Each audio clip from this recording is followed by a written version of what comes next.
G'day gamers, Aussie Wargamer here in Moree, Australia, and welcome to my channel. I'm going to do my Adepticon reveals video on Monday or Tuesday, so look out for that one. But on this episode, I want to chat about my hobby progress, Kill Team, and Games Workshop's female minis. So let's get to it, eh? So I've been playing a bit of Kill Team lately, which is a really fun, well-written game. I've been using Thousand Suns because I already had a unit painted up from the old days. I found though, while they weren't crazy overpowered, their 2+ armor save against 0 AP wasn't exactly a positive game experience, so I thought I'd look elsewhere and build a new team. I'd been eyeing off the new Severina Rain model for a while, more on that later, so I thought I'd use her as the start of an Astra Militarum kill team. I bought Severina and Acadian command box and built a 100-point team using them as scions. I haven't quite formulated their story yet, but I'm working on it. The team will be called Clay's Commandos, led by Lord Commissar Carly Clay, who I'll be using the Severina Rain model for. I've painted 2 models so far, Karen Ostermark, a Tempestor in Clay's Commandos with a big old power fist, and Elsbeth Sear, Communications Officer. I'm using heads from the Shield Maidens kit by Shield Wolf Miniatures to make them all female. I'm having a stack of fun with these and should have a couple more done by next week. What I love about the Severina Rain model is that she's instantly readable as female.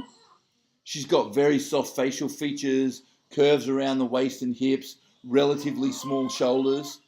But the sculptors haven't resorted to typical female identifiers, such as boob plate or a bare head. She's powerful and battle ready and ticks every box for what a good female mini should be for me. So I thought it might be interesting to go back and look at the last year or so of G-Dub's female minis, because there's been some crackers. I think female representation in Games Workshop's minis is going for strength to strength, and that's bonza. We've seen an increased number of female sculpts in new armies coming out, from the Idoneth Deepkin Thralls to the Stormcast Ladies, as well as badass ladies leading Chaos Warbands, Rogue Traders, Dark Elf Blood Bowl teams, Gene Stealer cults, and of course the incredible Morathi sculpt just oozes power.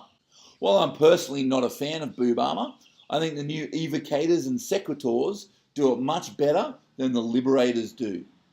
It's no secret that tabletop war games, including Warhammer, is a male-dominated hobby.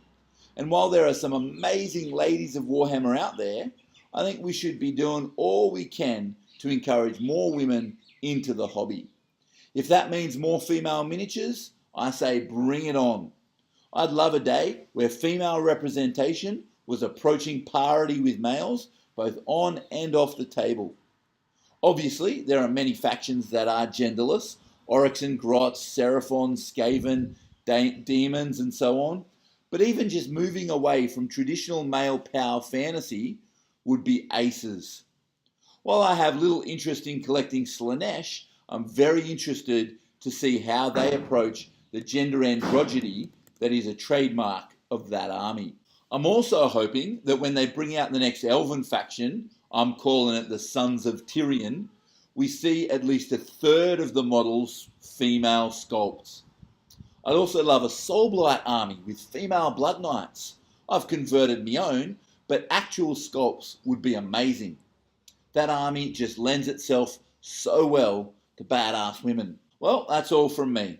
As I said, I'll be posting my Adepticon reveal reaction video early this coming week, and I'll also be on Doom and Darkness's channel this week with a hobby tutorial on how I paint weathered timber, so look out for that one. Thanks for watching, and as always, stay tuned if you want to hear more of my voice. Catch us later.